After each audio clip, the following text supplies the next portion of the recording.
जीतने वालों को मेरा सलाम। सनी लिस्टन और मोहम्मद अली के बीच जब पहली बार मैच हुआ तो लोगों को लगा कि क्या मजाक है। World heavyweight champion Sonny Liston, जिसने खुद दूसरे चैंपियन को लगातार 2 मैचों में पहले ही राउंड में नॉकआउट कर दिया, इस सनी लिस्टन का मुकाबला ये बच्चा क्या करेगा। उस रात देखने वालों से आधा हॉल भी नहीं भर सका। असल में उन दिनों बॉक्सिंग एक्सपर्ट के बीच एक कंसेप्ट होता था जिसे कहते थे टेल्स ऑफ टेप्स, यानी टेप की कहानी। एक्सपर्ट्स और कोचेस आपके शरीर की बनावट और नाप से आपकी कलाई की मोटाई, हाथों की पहुंच, सीने की चौड़ाई, कंधे और पैरों के रेशो वगैरह से बता सकते थे कि आप चैंपियन बॉक्सर बनेंगे या नहीं। सनी के शरीर की बनावट ऐसी थी जैसे वे हैवीवेट बॉक्सिंग चैंपियन बनने के लिए ही पैदा हुए हों।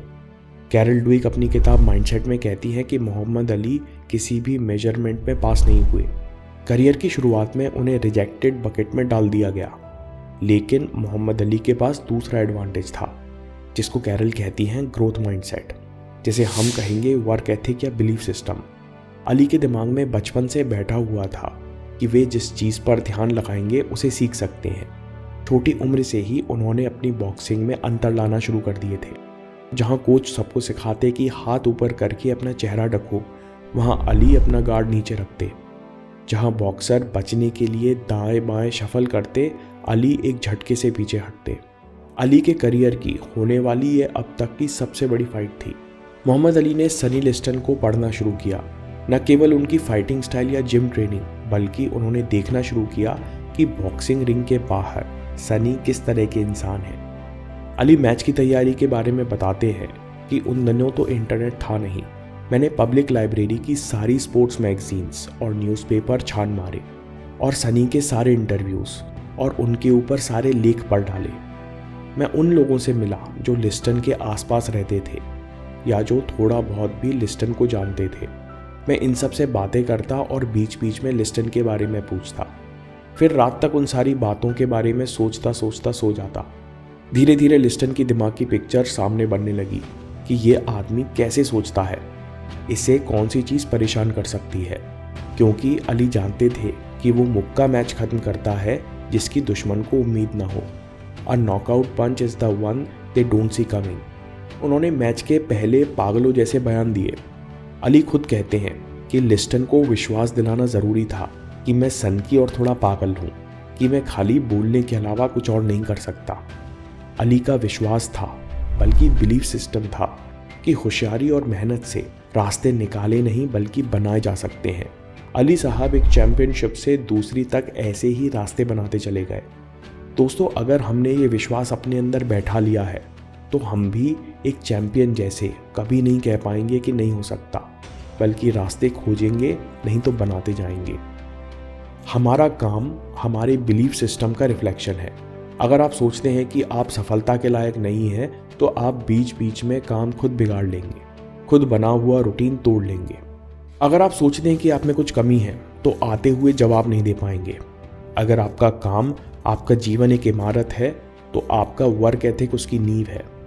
आपको अच्छी बिल्डिंग खड़ी करनी है, तो अपने सोर्स यानी अपने बिलीफ सिस्टम पर काम कीजिए।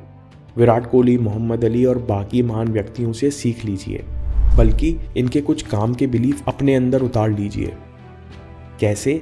हर दिन अफर्मेशन कीजिए, छोटे छोटे रिचुअल बनाइए जिनसे आपको इन छोटी छोटी बातों पर विश्वास हो जाए।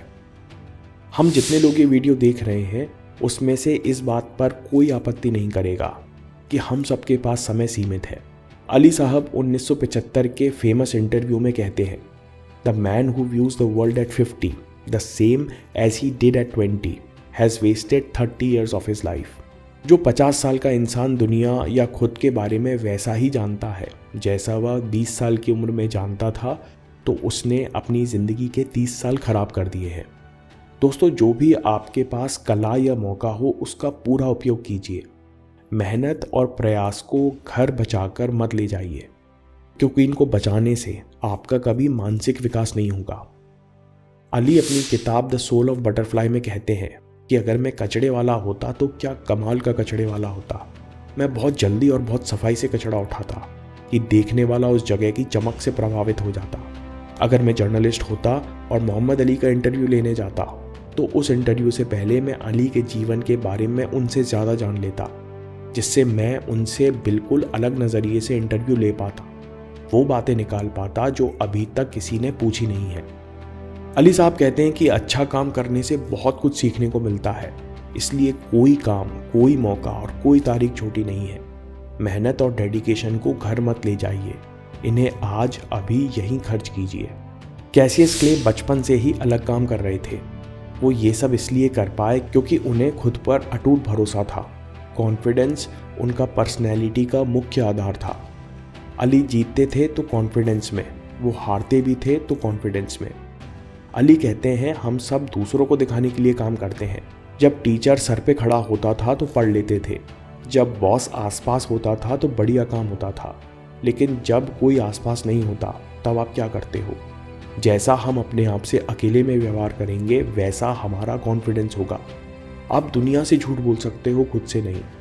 कुछ ही लोग होते हैं जो अकेले में बिना प्रोत्साहन, ताली, ग्रेड्स या अवार्ड्स के चुपचाप अपना श्रेष्ठ प्रदर्शन दे सकते हैं।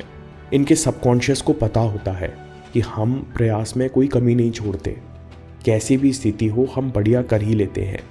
इस भावना से सच्चा कॉन्फिडेंस पैदा होता है। कॉन्फिडेंस पैदा करने का दूसरा कोई उपाय नहीं है। अली एक इंटरव्यू में कहते हैं, मुझे ट्रेनिंग का 1 मिनट भी पसंद नहीं था। I hated every minute of it. लेकिन मैं खुद से कहता कि यहाँ कष्ट भुगतो और पूरी ज़िंदगी चैंपियन बनकर जियो। मैं अली साहब की इस बात से पूरी तरह सहमत तो नहीं हूँ कि उन्हें अपनी ट्रेनिंग बिल्कुल भी पसंद नहीं होगी।